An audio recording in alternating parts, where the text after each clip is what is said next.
I'm amazed at the number of connections between the different speakers today, and that it's no accident.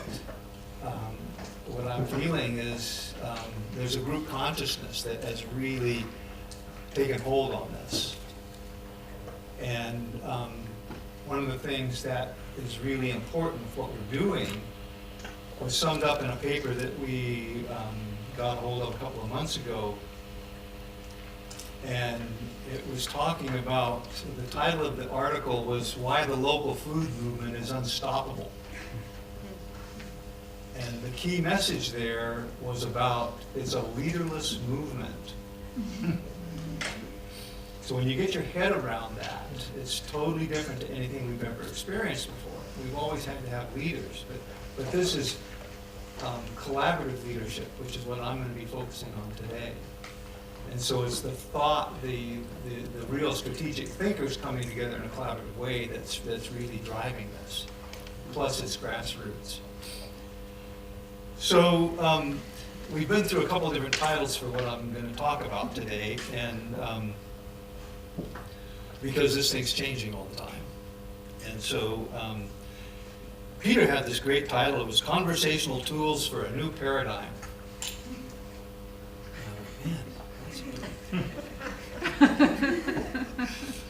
So, and I said, no, that doesn't quite say it, Peter.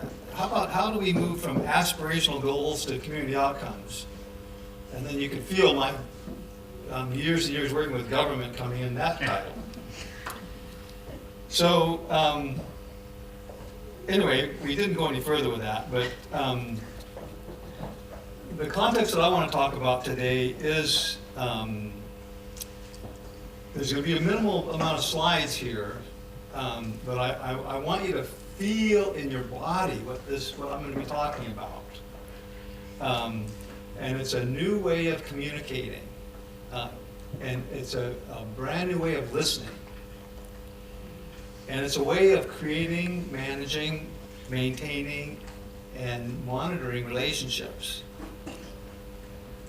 And it's about honoring the whole. So that's a pretty, 3 words, but it's pretty major in what I'm going to be talking about. So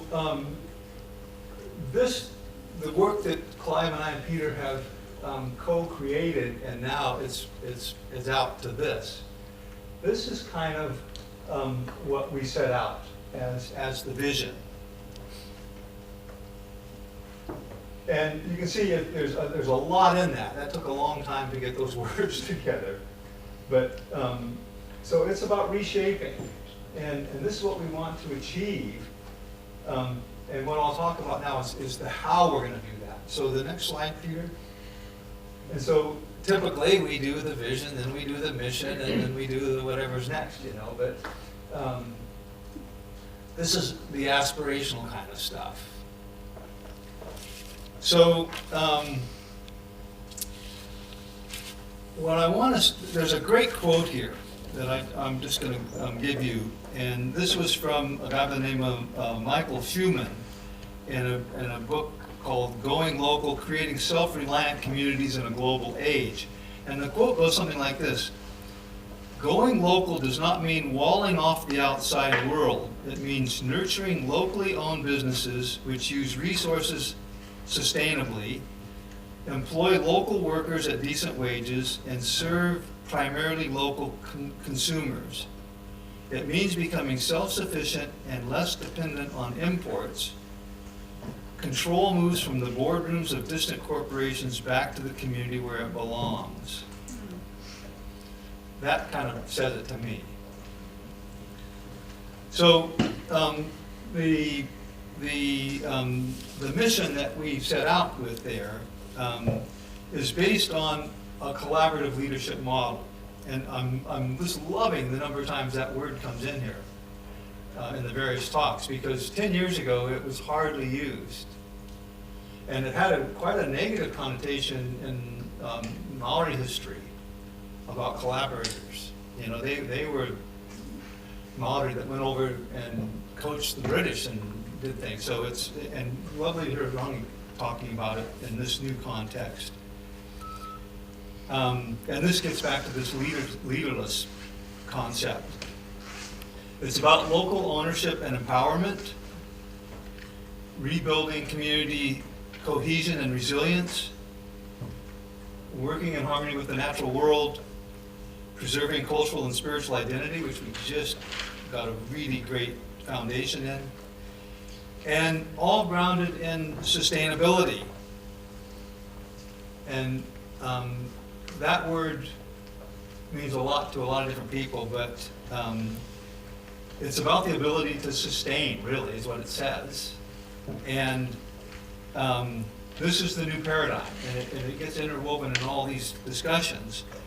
But rather than get into the semantics of what it is, I go back to Morgan Williams, who was the parliamentary commissioner for years and years, and really the leader of sustainability in New Zealand, probably over the last 15 years. And he just said to me one day, he said, look, if it's good for the community and good for the environment and good for the economy, then it's on its way to being sustainable. And I just, at that point, I said, that's good enough for me. So anyway, how do we move from these values to community outcomes? And Peter, can you, yeah.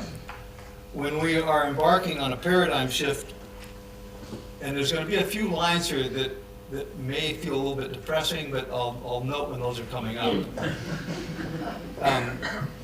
It's a paradigm shift from a multinational, corporate-driven, energy consumptive supply chain.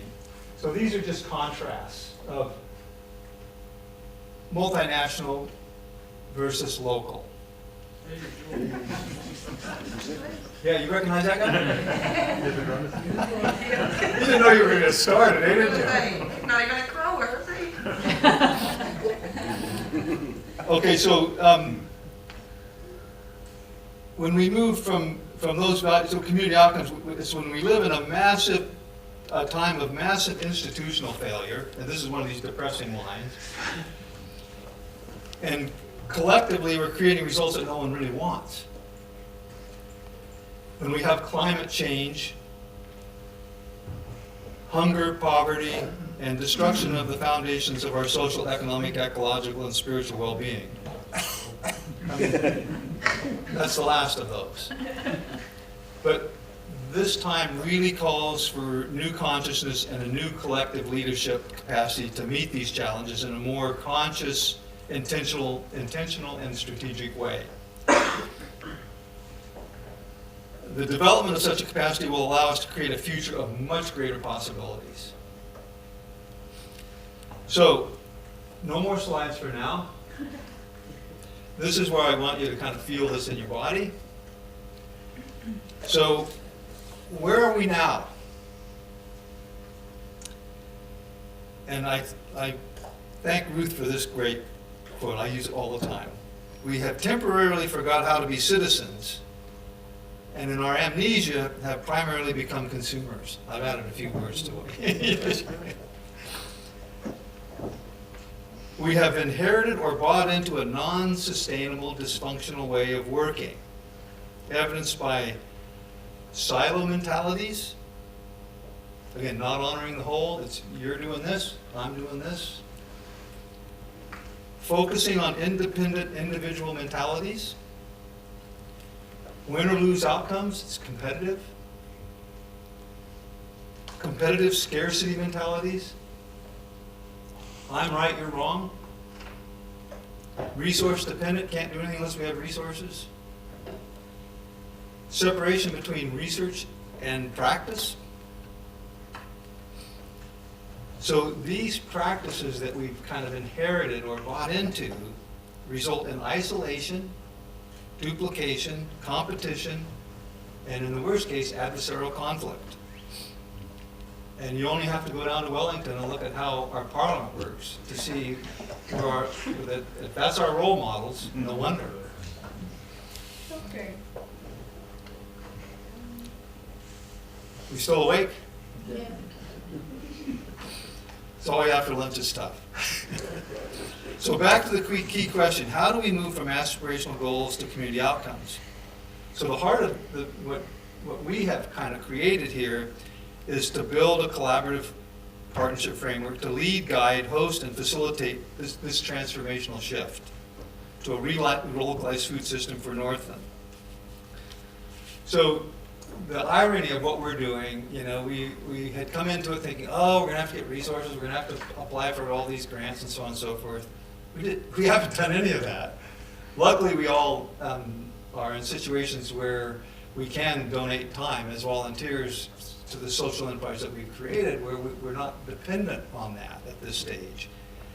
So the things, and I think Clive may talk about that a little bit, but when we look back now on the last 3 years of the accomplishments that we've made with essentially no resources, we realize that there's some real magic in this, and it's bringing people in.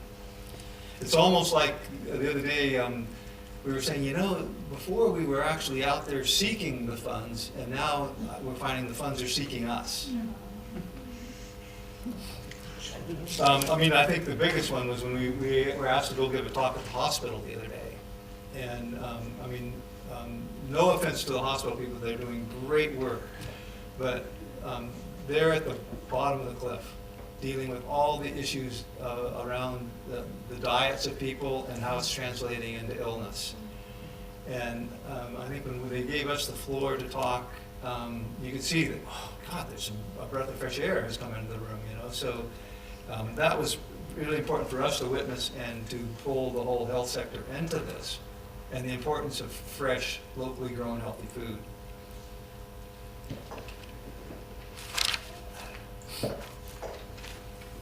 As I said, we've done this with a minimum of resources and staying true to our values, which I outlined just a minute ago.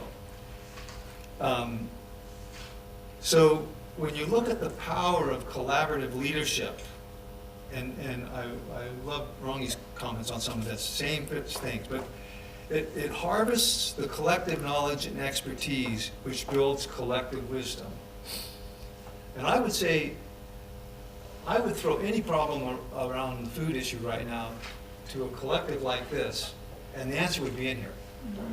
It wouldn't be from any one person, but it would be the collective that would come to it. And I think that's where these workshops, what we generate out of that, we will see some real magic outcomes.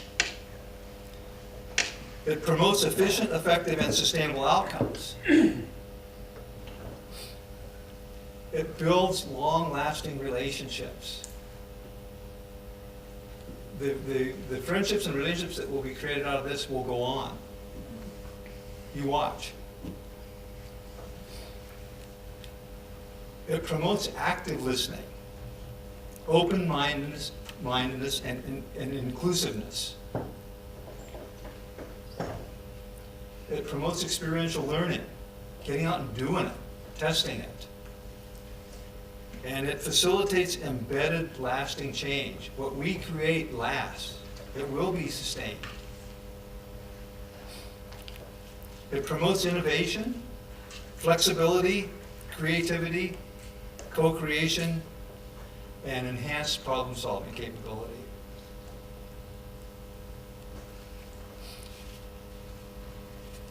So this collaboration is really a social system that depends on sharing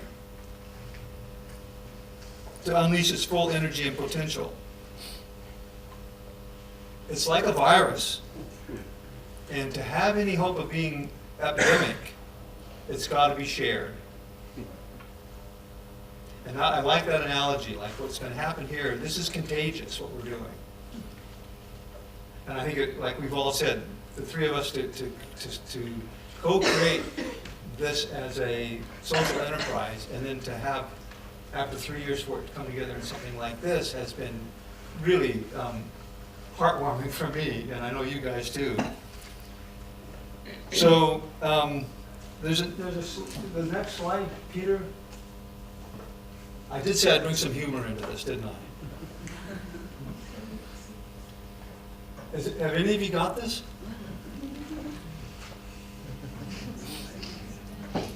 This is actually invented by the industrial food system people. So it's a pathological obsession with eating healthy food. And you all know people that fit this, right? So this tells me that this industrial food system, they can see what's going on at the grassroots level. They can see more farmers markets being created. I mean, is there any place in Northland that doesn't have one? I mean, Hickorangy's got one. And thanks to Mike here, Kaiko has got a real thriving one. You know, it's only going 1.5 years, 2 years now. Just there. Yeah. So,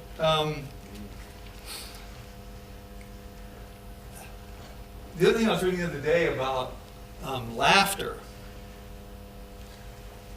how it opens the mind and the heart to allow us to take in more information, new findings, right?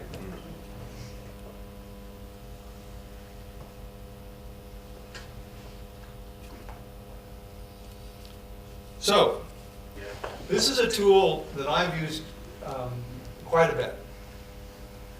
And I'll source it from the Waitakere District Council in Auckland, who for years and years and years have really been into this collaborative leadership kind of style of working. But what this does, it's about relationships, okay? And it's a continuum, as it says on the top. And it starts at the coexistence level, where you basically just know of each other's existence. There's no direct relationship and no dependency or need to collaborate. It's all, and you might meet some of those people today. Hey!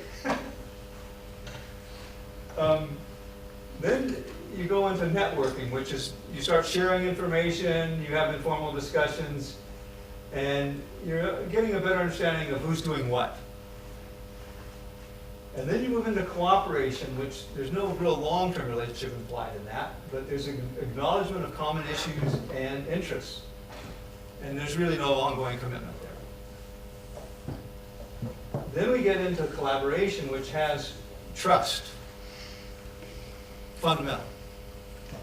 And it's based on some kind of negotiated or agreed actions and principles, values. There's shared decision-making, and there's a giving up of power and control. So you're getting out of that silo mentality, and someone said earlier, you're getting out of just, this is my sector, this is what I'm going to be coming to this conversation with. And then lastly is partnerships, where you work from an agreed shared value base. Trust, honesty, openness is involved in that. You're sharing the risks, rewards, resources, accountability, visions, ideas, decision-making. And it can move into more formal, contractual agreements and obligations. So what I'd ask you to do is think of some organization that, none of these are right or wrong. They're just where you are, right? So it's just about saying, think of some organization that comes to your mind. Could be any of them. Maybe it's a new one. Could have happened this morning. Put them somewhere on that continuum. Where are they now with where you're at? And then think, where do I want it to be in 6 months' time? And if you do that consciously with the other organization, then you start moving into the latter stages of this.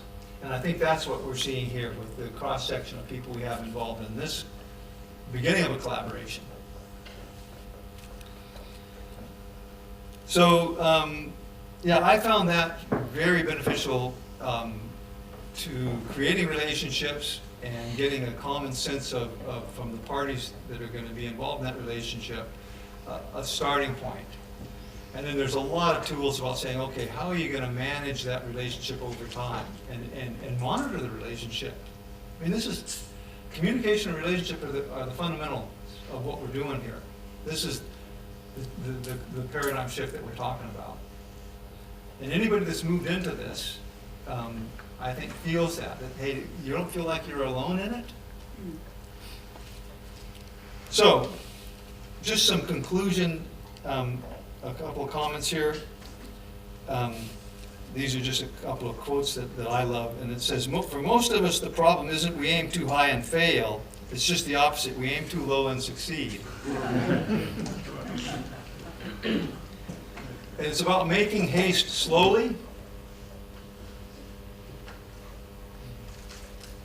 And I really want to replace the word competition with a new word that I think we've came up with this ourselves. Correct me if I'm wrong, but it's called cooperation. So you can have cooperation and competition both. It's not an either or. It's a both and. And so I remember sitting down with all the co-ops. We had 3 co-ops in town, and they were all working in different premises, and they were in the coexistence kind of category, maybe cooperation a little bit. But all we had to do was get them around the same table, and we just left. That's all we needed to do. And they started saying, geez, we could share spaces, we could.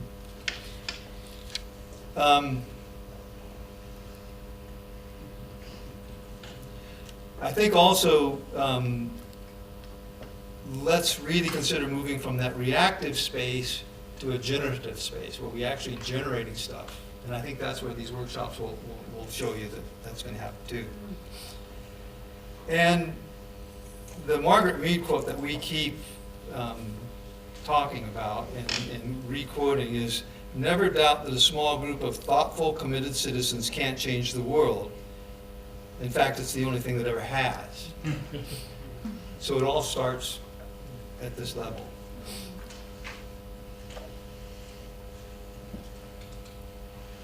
So my last comment here is, how do we know when we are embracing this new type of working? It's a way of thinking, it's a way of being. Right? That's why you almost you get it at a physical level and you feel it starting to come together. It's different. It's different from this hierarchical, we can't do anything without government. It's disempowering us at the local level. It's that reclaiming citizenship, all that kind of stuff. So the indicators that I've come up with is there's an emergence of a collective partnership vision.